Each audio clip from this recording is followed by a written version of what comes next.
interpreting rate of change in y-intercepts and linear equations. So the objective of this video is, by the end of it, you should be able to determine the meaning of slope and intercepts as they relate to situations. So like application problems. So first question we're answering, what does slope represent? Slope, also known as rate of change. So we're going to tackle that first. Slope, rate of change, we'll talk about what that means. And then we'll go and talk about what the y-intercept represents. So rate of change / slope. Rate of change is a ratio that compares how much one quantity changes on average related to the change in another quantity. So rate of change is literally just the change of y over the change of x. And that's why it's slope, right? When you first learn slope, right, we learn it as a rise of a run, where you go up, negative, you go down, you always go to your right, and this is the y value over the x value. And that's what rate of change is. Rate of change is just how much is y changing in comparison to x changing. That's it. So when I say rate of change, if I say slope, we're just looking for the change in y over the change of x. Right? And one way to do that is the slope equation. M equals y2 minus y1 over x2 minus x1. So let's do our first example here. Find the rate of change of the set of data. So we're going to try to find the rate of change of this guy right here. So if you remember when we learned to talk about slope, the first thing I do is find 2 points. So when you find the rate of change of the slope, you need 2 points. It's imperative. So you can pick any 2 points, it doesn't matter. I'll pick these first 2 and these second 2. We'll call this x, we'll call this y. That's our input and our output there. So how am I going to find the slope of these guys? Well, let's use the slope equation, right? Let's make this x1, y1, x2, y2.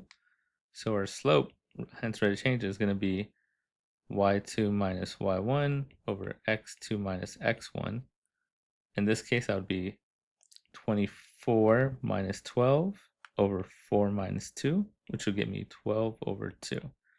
And so right now, that's a little wrong. Like, the numbers are right, but what we need is units. Right? It's a ratio. I got to know what I'm comparing. So you have to put the units in. So this is 12. Remember, we're doing this y over x, right? So I need 12 of the y value. Y is feet. And over the x value, which is minutes. So right now, our rate of change, our slope is 12 feet per minute. That line right there, I always like to think of that's like per. That's what it stands for. Right, so we divide it per. So it's 12 feet per minute. Or if we reduce this, divide them both by 2, we get 6 over 1. We get 6 feet per minute. Right, so that's our rate of change. This thing is changing at 6 feet per minute. We're going 6 feet every minute. It's the general idea here. So that's a rate of change. You have to have your units if the problem has units in it. Okay. Let's talk about it more with slope. Right, slope is the ratio of the change in the y coordinate to the change in the x coordinate. So just showing you again that rate of change is slope, right? This is m equals that, which is rise over run, or y2 minus y1 over x2 minus x1, right? It's a change in your x in comparison to your y. That's all rate of change is, right? And again, you need 2 points like we have here. And you could either do the slope equation or you could do rise over run, right? So in this case, so rate of change is just slope. Now the point right here is our y-intercept. I'm going to talk a little bit more about that right now. So the y-intercept is also known as the starting value.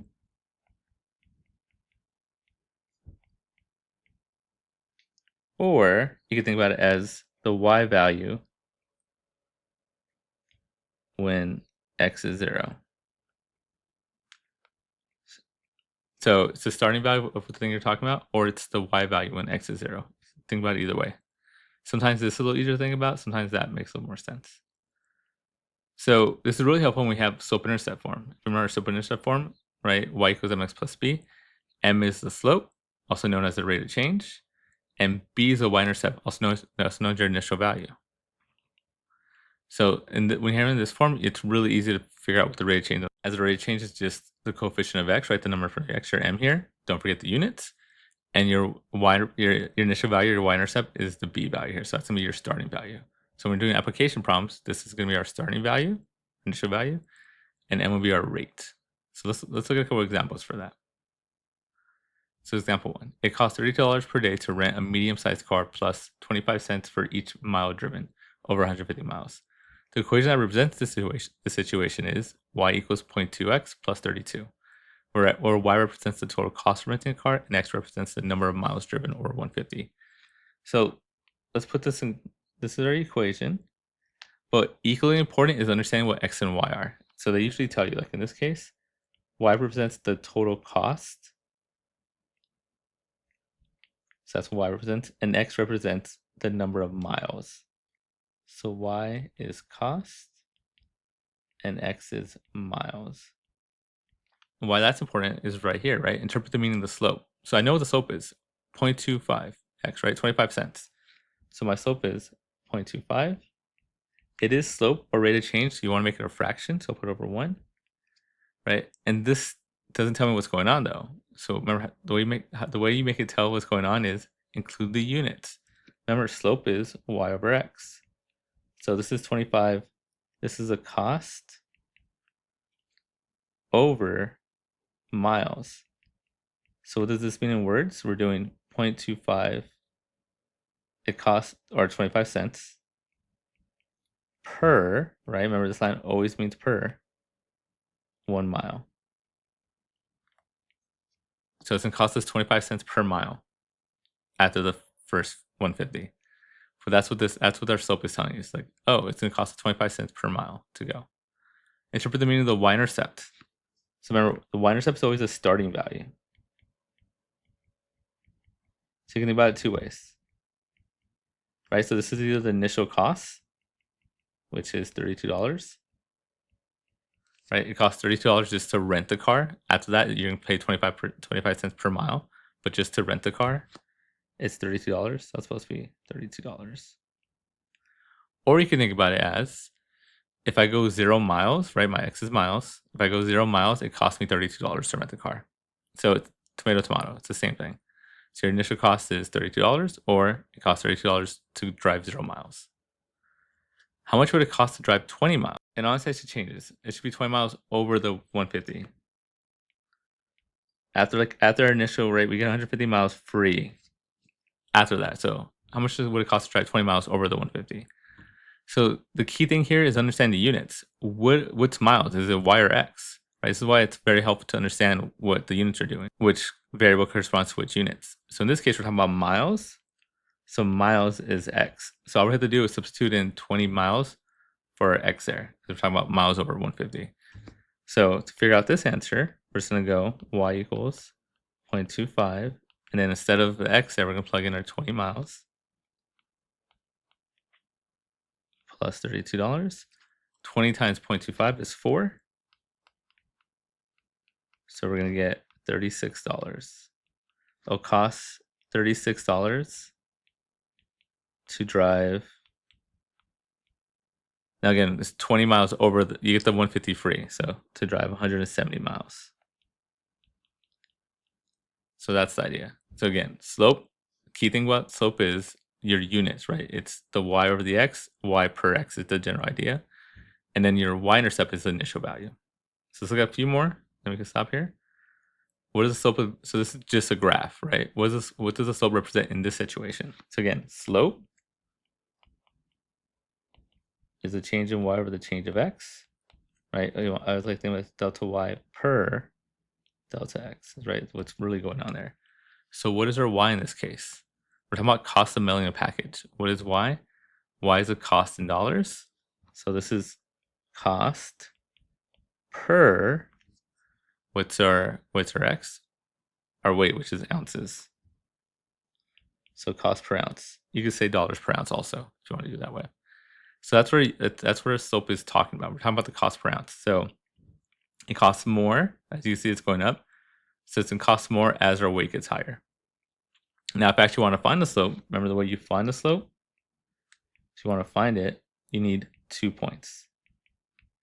Right? That's never going to change. If you want to find the slope, you need 2 points. If you don't have an equation. So in this case, we have a graph. So we gotta find 2 points. You want to find two that cross nicely. So I would say this one and this one. And then right, the way you do slope is rise or run. So this is we go over and we go up. I mean, it's a little tricky in this case because that looks like 2, but it's actually just 1 unit.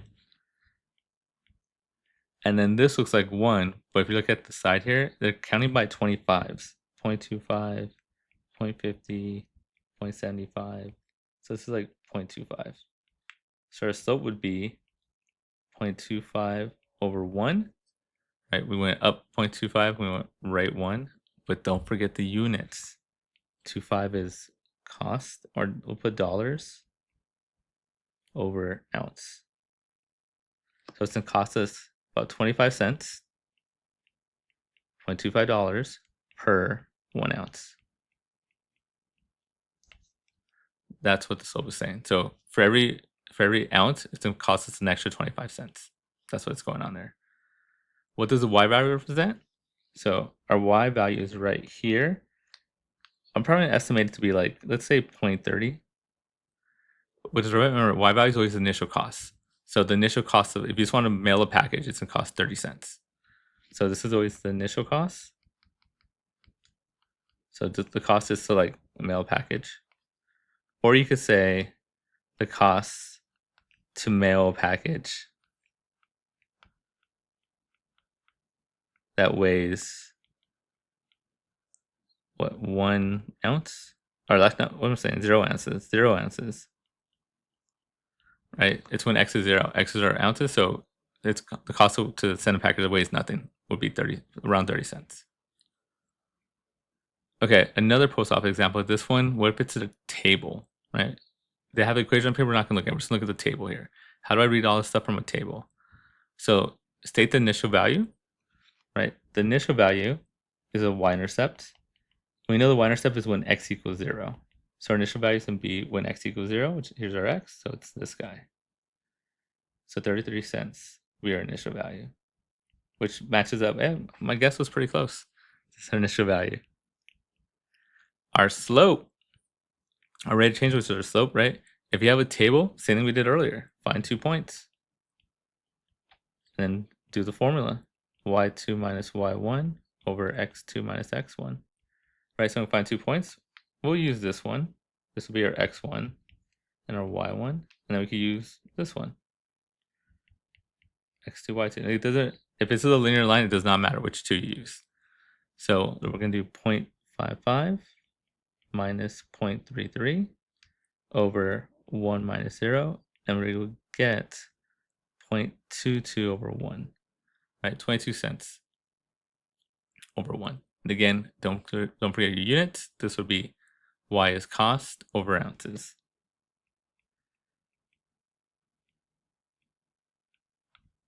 So our slope would be, our rate of change would be 22 cents per 1 ounce. Okay, one final one. Just make sure we got this. What does the slope represent in this situation? Right, so we're talking about gasoline usage. So I want to know first what the slope represent. So again, slope is y over x. So in this case, that will be, y would be gallons in the tank.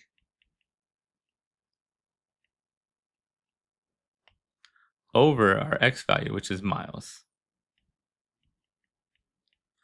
Again, if we want to actually find the slope, you have to pick 2 points. So I'll pick this one and, well, these are all nice. Let's go here and here. Right, so these all hit nicely. Now again, we gotta go left to right. So in this case, we're actually going down. So we have a negative slope, -1. How easy? And across, that is 1. Down here, look at it. It's 25. So we're gonna have -1 over 25. So -1 gallon per 25 miles. And when we want to represent this situation, we should put in like a sentence. So it's going to be -1 gallon per 25 miles. So, right, and what does that actually mean? So it's saying we're losing 1 gallon for every 25 miles we're driving, which makes sense, right? When you drive a car, you don't go up in gallons, you go down in gallons, you start using them. So that's why it's a negative slope. Next, what does a y-intercept represent in this situation? So the y-intercept, remember, is always our initial value. So in this case, 15, right, gallons. So we had 15 gallons initially, right? Our starting value is 15. So we had 15 gallons initially. Or you could say our starting value was 15. Or another way to say it, you could say we had 15 gallons when we drove 0 miles. Right? Because that always works too, right? When we haven't driven, we had 15 gallons in our tank still. So that's the idea, right? Slope is always y over x. The line, I always think about the line that's a per. When I see that line there, I'm always like, oh, that's per. So it's going to be gallons per mile in this case. So that's why we want to write it. And the y-intercept is always our initial value. So whatever the y-intercept is, that's your initial value, it's your starting value, or your value when x is 0. And that's the video.